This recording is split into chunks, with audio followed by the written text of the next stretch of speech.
Hello friends, આજે આપણે બનાવશું સોજીના ઢોકળા। સૌપ્રથમ આપણે એમાં સોજી લઈ ચણાનો લોટ નાખીશું 2 ચમચા। પછી એમાં આપણે દહીં ઉમેરીશું।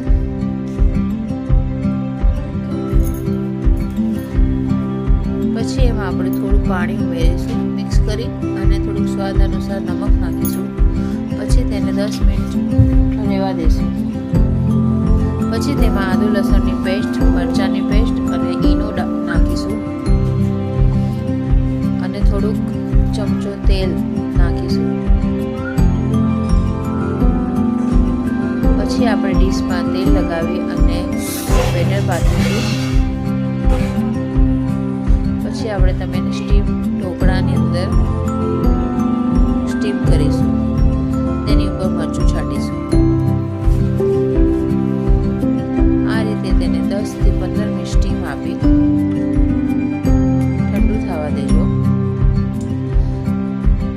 ઠંડુ થઈ જાય એટલે તેના પીસીસ કરી